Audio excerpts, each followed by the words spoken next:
Mommy, Grandma says Oreo is in hamster heaven. My 6-year-old daughter Emma sobbed through the phone, her little voice thick with heartbreak. My stomach dropped. Standing in my hotel room, hundreds of miles from home, I struggled to process her words. What do you mean, sweetie? I'm Jessica, 34 years old, and somehow, I never expected my biggest battle would be against my own mother-in-law. Margaret had never been subtle about her disdain for me, my career, or the fact that I didn't run my household according to her outdated standards. Grandma said Oreo got out and got hit by a car. My 8-year-old son Tyler chimed in, his voice shaky. She said we shouldn't have left him with a stranger instead of her. The stranger was Amanda, a professional pet sitter I'd hired specifically because I didn't trust Margaret with Oreo. She'd made her feelings clear from day one, calling him a dirty rodent and suggesting we get a proper pet instead. I took a breath, steadying myself. Let me talk to Grandma. There was shuffling on the other end, then Margaret's voice came through, sweet on the surface but laced with something smug beneath. Oh, Jessica, it's just awful, she sighed. The poor thing must have escaped from its cage.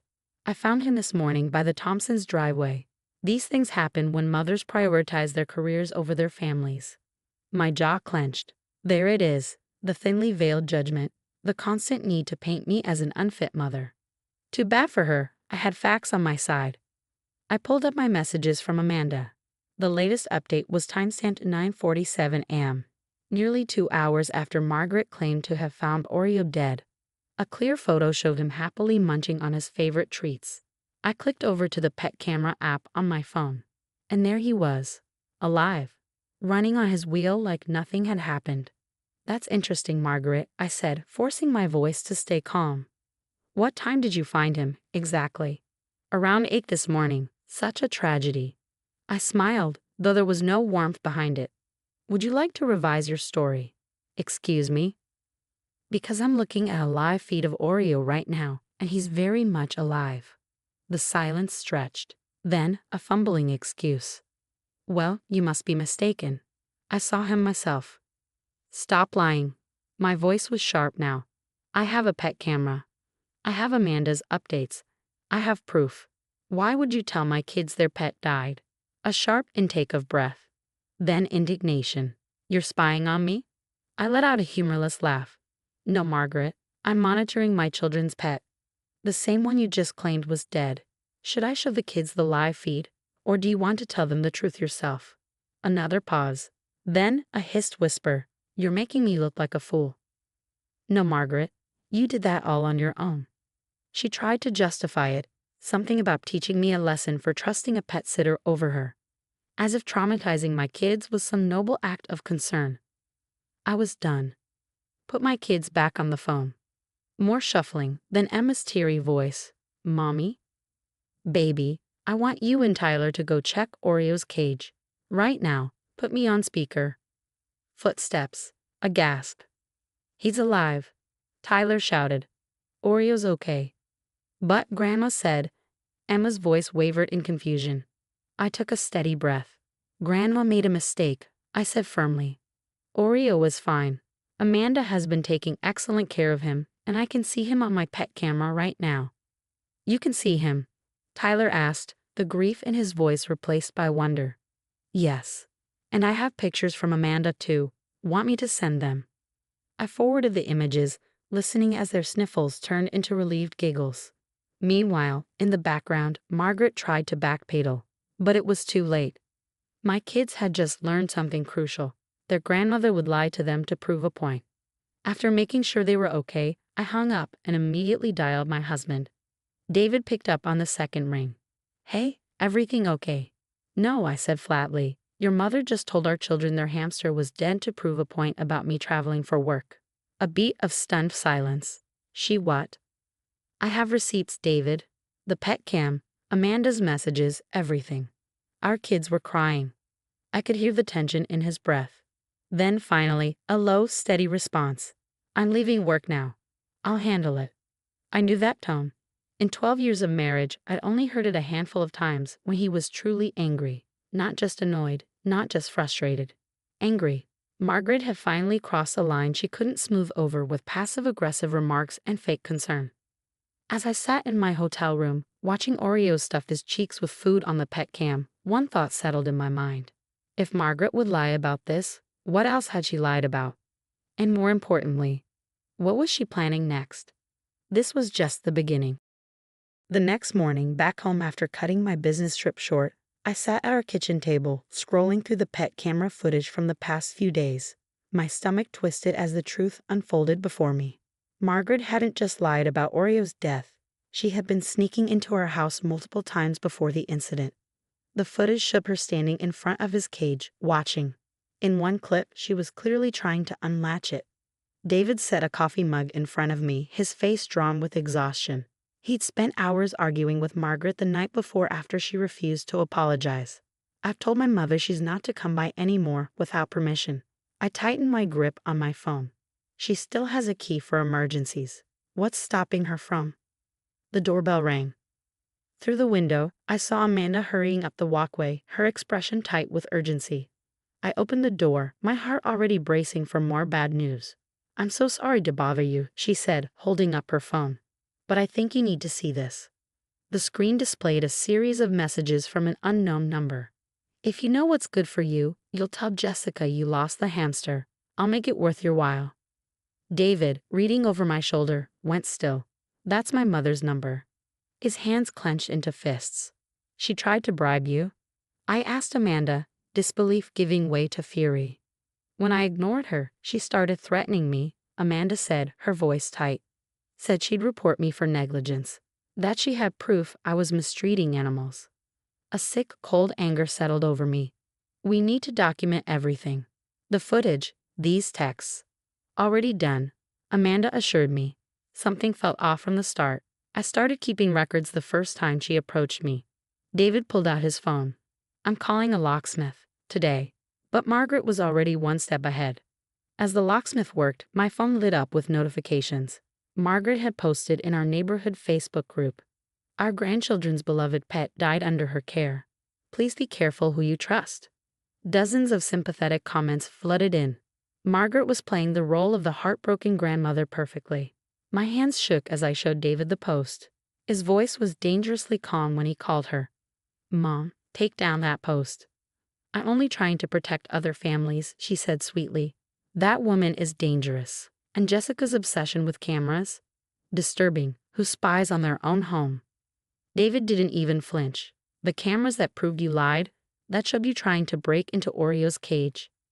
Silence, then an indignant hiss. "I was checking on him. Someone needed to. Take down the post, or I'll share the footage of you breaking into our house and the text where you tried to bribe Amanda." "You wouldn't dare," Margaret spat. "I'm your mother." "Try me."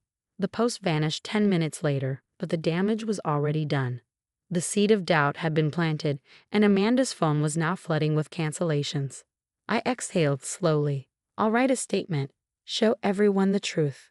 Amanda gave a grim smile. "No need.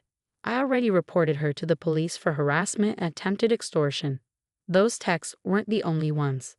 That evening, as Emma and Tyler played with Oreo in his supervised playpen, David's phone rang.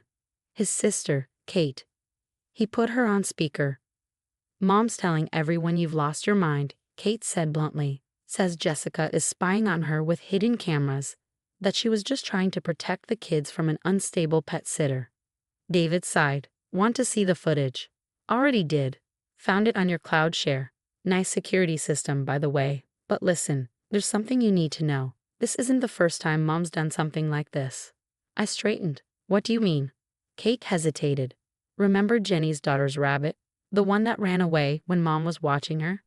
David frowned. "That was 15 years ago." "Yeah, well, Jenny's daughter just found her old diary. Turns out she saw Mom putting the rabbit in her car. Mom told her no one would believe her if she said anything." A chill ran through me. David exhaled sharply. "Jesus Christ." As if on cue, my phone buzzed with a new message from Margaret. "I hope you're happy. The police just came to question me. Is this how you repay everything I've done for your family?"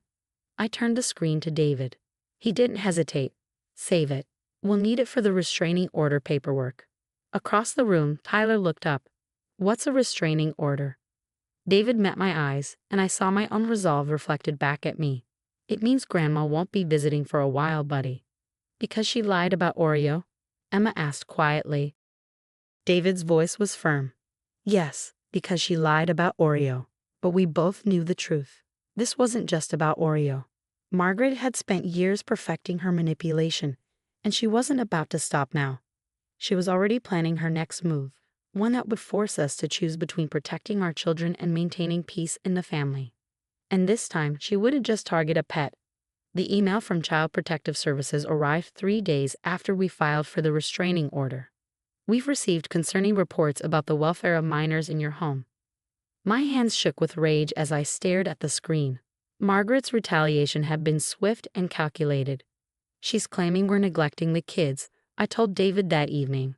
Says our excessive focus on a rodent is causing us to ignore their basic needs. She even submitted photos of empty snack cabinets as proof. David's jaw clenched. Empty because she threw out their food last time she was here. He ran a hand through his hair, his voice dark with fury. This ends now. The CPS investigation, though stressful, turned out to be Margaret's biggest mistake.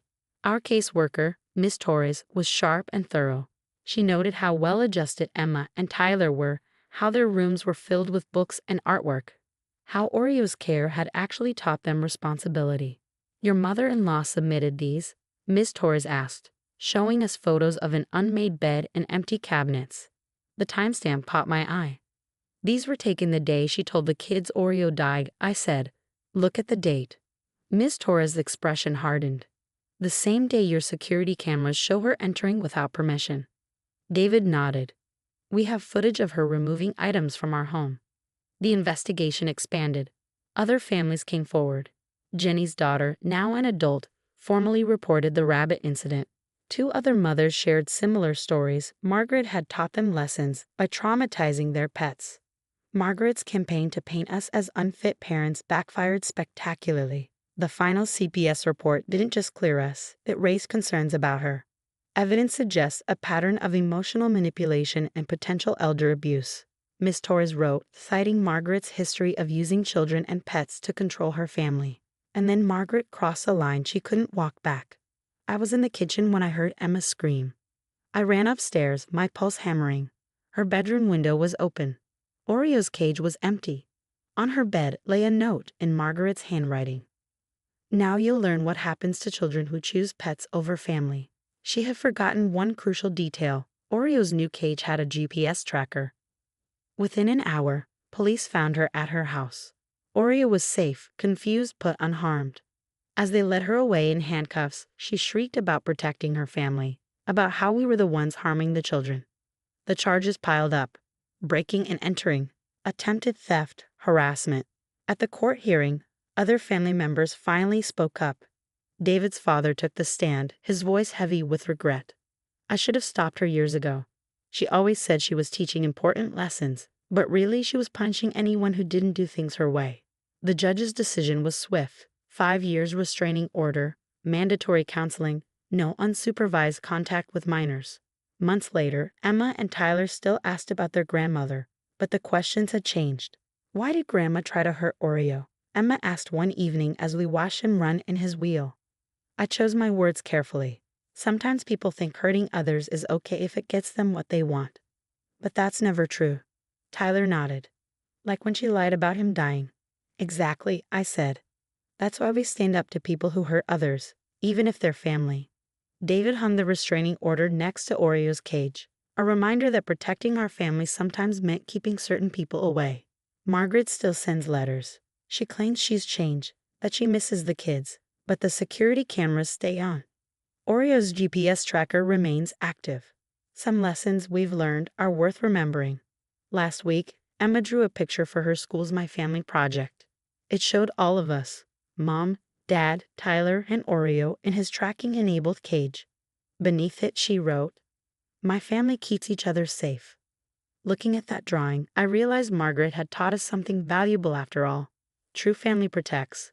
True family never manipulates. And sometimes the smallest member of the family, a hamster named Oreo, can reveal the biggest truths about love, trust, and standing up for what's right. The restraining order expires in 4 years. Until then, Oreo runs happily in his wheel, Our children grow stronger and wiser, and our home remains a place where pets are family and truth matters more than control. And Margaret? She posts on Facebook about ungrateful children and modern parenting, but fewer people listen. Sometimes the best revenge is simply living well, with or without a GPS track hamster.